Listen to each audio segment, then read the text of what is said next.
Ako na may nagpo-post ng mga bagong design ng aming Christmas decor ngayong 2024. Hello!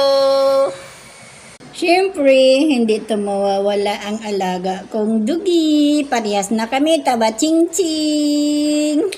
Look, dito po kami sa aming design. Tingnan nyo guys, hindi magpahuli ang aso ko. Dito kami sa Christmas tree.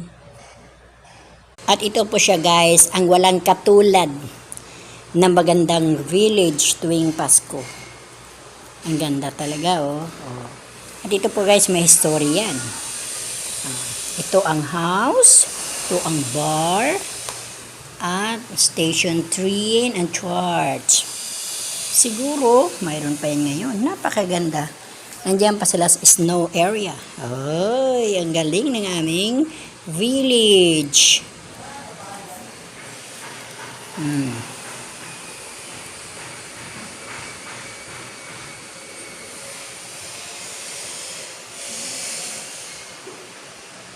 At dito naman po sa baba guys, ito pong kaibang mga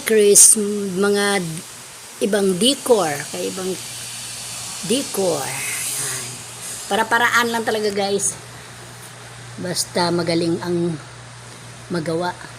Sa baba naman, sa second row, may Santa Claus din. Santa Claus candle. Yan. Galing ng pagkagawa.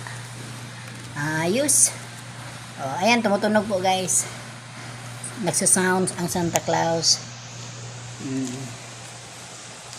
Yan ang aming kabuuan na display. Ang ganda pala. See? Look. Wow. Super beautiful.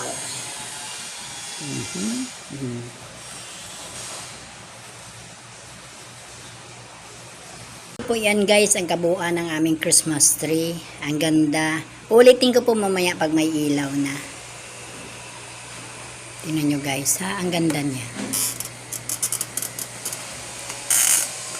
Ito yun ang taluktok niya.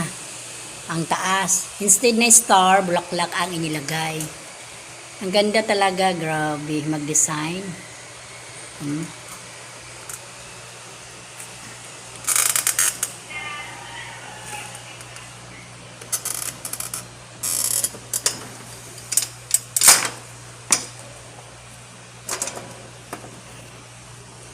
Po ang tagiliran niya.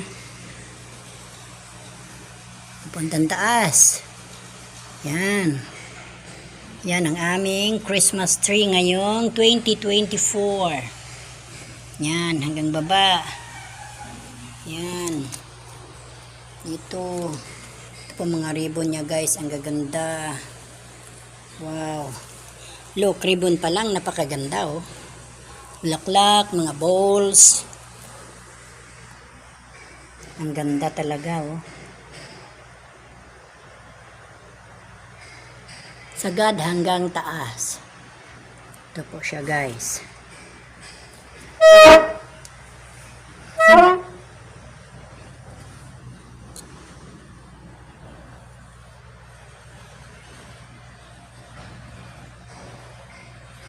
Yan ang puno ng aming Christmas tree. Yan, puno ng Christmas tree. Ito po ang pataas niya. Pataas ng pataas. Hanggang taas. Ito po yun. Ito po guys, kanina walang ilaw. Ngayon nilagyan ko na siya ng ilaw. Look. Super beautiful.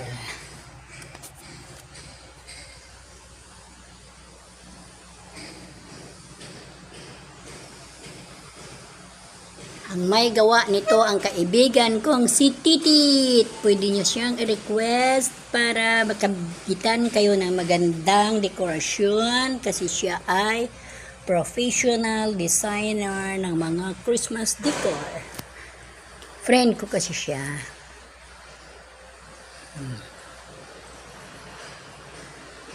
Ang galing, napakaganda. Ito na naman ang aming panibagong Christmas decor sa mga kapira-pirasong area. Ito po siya guys. Oh, sa mga maliliit na part lang, nilalagyan talaga siya ng design para maganda tingnan. Ito naman sa kabila, isa din. Magkatapat po siya guys. Doon sa isa, ayun. Yun, magkatapat yan sila. Ito din ang katapat niya. Ang sipag talaga ng kaibigan ko. Ayun kasi kanina sa una kong pinakita sa ibabaw ng ref po yun guys. Yan. Ito naman din ang aming vase. Ang galing din pagkalagay niya ng dekorasyon sa vase. Yan. Pang vase to siya. Pantabi ng malaking picture frame. Pwede. Oh, kasi nga magaling siyang magde-design. Ang bulaklak, ang ganda. Ito naman ang aming baby Jesus. Oh, well, okay. Style din ang bahay niya. Wala kami, siya lang nagsulo. Wala ang mother niya, father, nagsulo lang po siya. Yan, baby Jesus. Pero mayroon naman din kaming bilin, guys. Oh, look, bilin namin, oh. May camel pa sa ilalim. Oh, nandito po ang tatlong hari, ang mga hayop. Yan. Si Joseph, at saka yung angel, at saka iba naman din si baby Jesus namin. Oh, tingnan mo, nandiyan ang mga camel. Yan. Ay, may camel din sa baba. Ganon kaganda ang aming bilin. Oh, look. O, ganun po guys ang kabuuan ng aming gawa na bilhin na cute. At ito din ang isa sa aming mga dekorasyon sa center table sa sala. Ang ganda niya guys, oh. May candle pa na isa. Tapos may special pa na anong pangalan niya? Reindeer. Ayan. Ang ganda. Oh. May nagtugtog pa ng tatlong tao. Tingnan nyo lang. Ganda.